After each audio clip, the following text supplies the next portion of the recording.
because yesterday at 8 p.m. there was a very important meeting of the coalition we are putting together to ensure that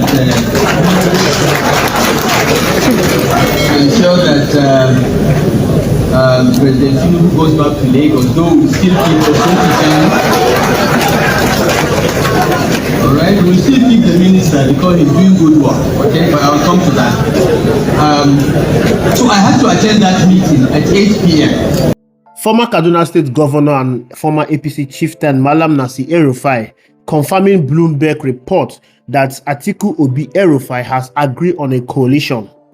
In just 2 years' time, we'll be in 2027, and 2027 is going to be the general election in Nigeria, and Nigerians will be looking to elect a new president, not Bola Ahmed Tinubu.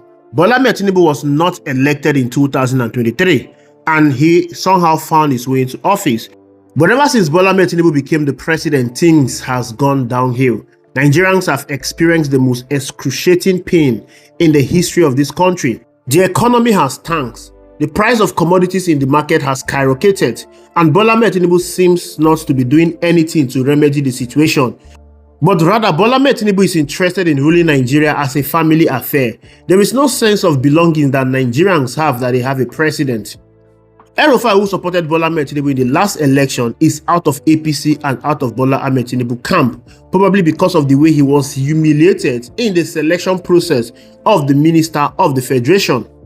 Rufai has vowed to vote against Bola Ahmed Tinubu in 2023. But the truth remains that there is little Rufai can do. All Rufai can do is to galvanize the support from the north. If Rufai intends to be on the ballot, he will not win Bola Ahmed Tinubu. If a northerner intends to be on the ballot, they will not win Bola Ahmed Tinubu. So they are looking for a coalition. That's the reason why the discussion about merger and coalition is ongoing and is very, very intense. The best time to talk about the 2027 presidential election is now. The best time to talk about coalition is now. The truth remains that Bola Ahmed Tinubu is the easiest incumbent president to be defeated. Bola Ahmed Tinubu is not popular. Bola Ahmed Tinubu does not have the support of the people. He was not voted by majority of the people. When you look at the last election between Bola Ahmed Tinubu, Peter Obi and Atiku Abubakar, you will notice that Bola Ahmed Tinubu became the president without the overwhelming support of Nigerians. When you go back to 2011, when President Goodluck Jonathan won the election, Goodluck's victory was overwhelming as he secured majority of the vote cast. When you add the vote of President Muhammadu Buhari, who came second in that election, and every other candidate that participated in that election, they will not equal the vote of Goodluck Jonathan in 2011. That made the victory of Goodluck Jonathan resounding and overwhelming because he secured the majority of the vote cast in that election. In the 2015 presidential election, the same scenario occurred. President Muhammadu Buhari secured the overwhelming support and vote cast of the people. When you add the vote of Goodluck Jonathan and the vote of every other candidate that contested in that election, it will not equal the vote that President Muhammadu Buhari secured in the 2015 presidential election. Same thing occurred in 2019 presidential election. The only time that we have a different scenario was in 2023 when Bola Ahmed Tinubu won the election. Bola Ahmed Tinubu did not secure the majority of the vote cast. In the 2023 presidential election, all you just need to add is the total vote secured by the second and the third place candidates, who are Mr. Peter Obi and Atiku Abubakar. That will give you 12 million plus votes, which surpass the 8 million votes secured by Bola Ahmed Tinubu.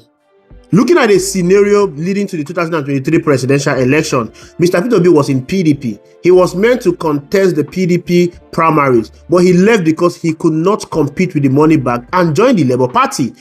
If the PDP was sensible enough to microzone their presidential ticket to the southeast and hand over the presidential ticket to Mr. Peter Obi, and Peter Obi contest the last election in PDP, Bola Ahmed Tinubu would not have been the president. Mr. Peter Obi would have won that election with the overwhelming support he was getting from the down south and the structure of the PDP that penetrates in the north, especially the northwest and the northeast. There is no presidential candidate in this country that would have beat the ticket of Mr. Peter Obi.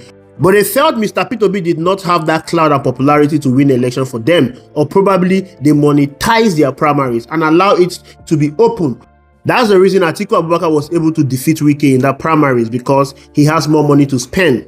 Mr. Peter Obi moved over to the Labour Party, and within 6 months, he was able to galvanize Nigerians to vote for him. And INEC announced that Mr. Peter Obi secured 6+ million of votes, but we all know that Mr. Peter Obi won that election. Now, it is all clear to everyone in the political landscape that Mr. Peter Obi is not a pushover, that Mr. Peter Obi is the biggest opposition politician in Nigeria right now, that Mr. Peter Obi can single-handedly defeat Bola Ahmed Tinubu.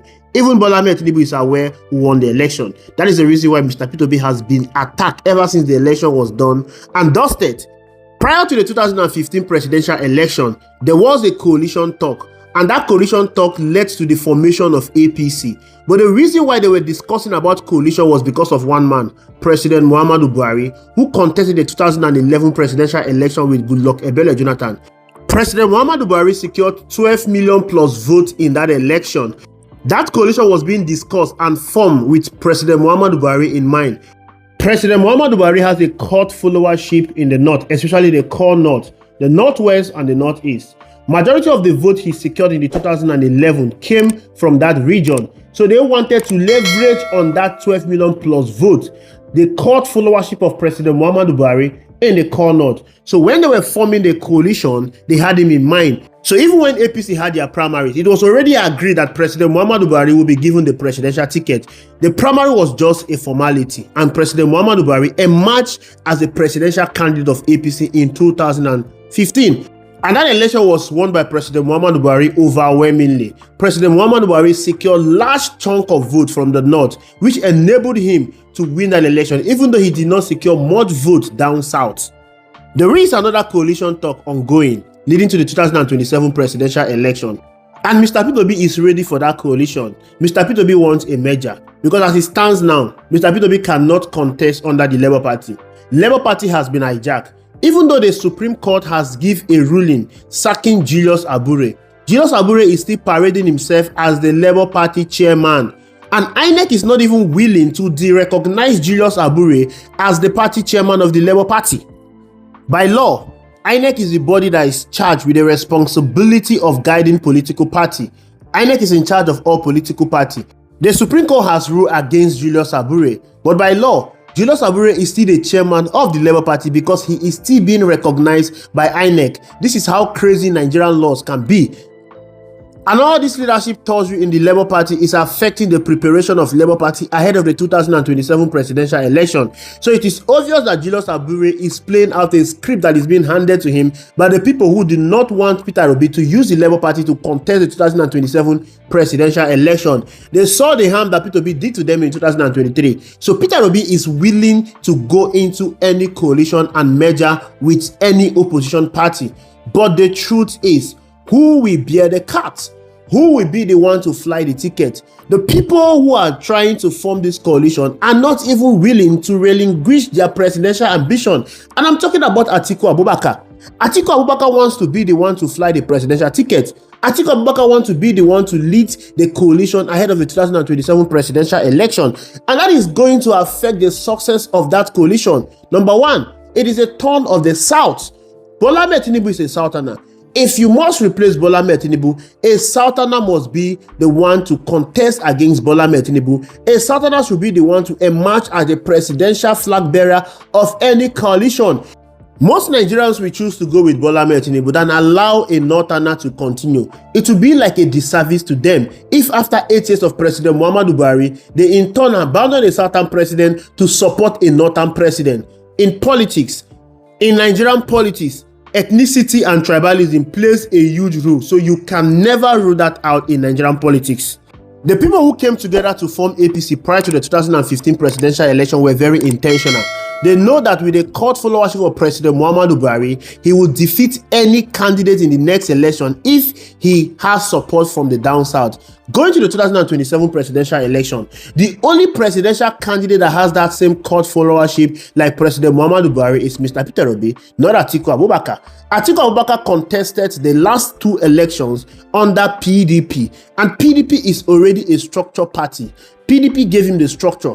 Mr. Peter Obi contested the last election under Labour Party, a structureless party. Whatever Labour Party has today is because of the wave and ability of Mr. Peter Obi.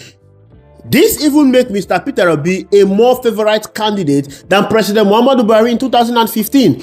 President Muhammadu Buhari's cult followership was only domiciled in the northern region, the northwest and the northeast. It did not cut across the country. President Muhammadu Buhari was not really well known in the south. He didn't have that cult followership in the south. It was the measure that gave him the vote he secured in the south, not because he's President Muhammadu Buhari. But when it comes to Mr. Peter Obi cult followership cut across every region in the country. The southeast, the south-south, the northeast, the northwest, the north central, and the southwest. In the northeast, Mr. Peter Obi came second in Taraba State, even though we know that he won the election in Taraba State. In the North Central, Mr. Peter Obi won election in Plateau, Nasarawa, and the Federal Capital Territory. Of course, we all know that Mr. Peter Obi won in Benue State. In Kaduna State, that was an APC state, Mr. Peter Obi came second by securing 294,000 votes. In the Southwest, Mr. Peter Obi won in Lagos State, the hometown of Bola Ahmed Tinubu. We are talking about someone that joined the Labour Party 6 months to the election. Just like President Muhammadu Buhari in 2015, all Mr. Peter Obi needs is the support from the northwest and the northeast. And Atiku, Abubakar and Rufai can give him that support. This is what the merger is all about. This is what the coalition is all about. This is what the merger and the coalition will bring to Mr. Peter Obi if he is handed over that ticket. If this is done, it is going to be a sweet victory for Mr. Peter Obi. It is going to be an easy win for the coalition and Mr. Peter Obi. But like I said, the presidential ambition of Atiku Abubakar is hurting this coalition. If they can all come to their senses, if they can all keep aside their ambition and look for the credible candidate, the same way the people that form APC look for President Muhammadu Buhari and hand over the presidential ticket to Mr. Peter Obi, it is going to be an easy win. It is going to be a sweet victory. It is only a Southerner that will be seen as a viable candidate against Bola Ahmed Tinubu, and that Southerner is Mr. Peter Obi. Any ticket that will pitch the North against Bola Ahmed Tinubu is dead on arrival.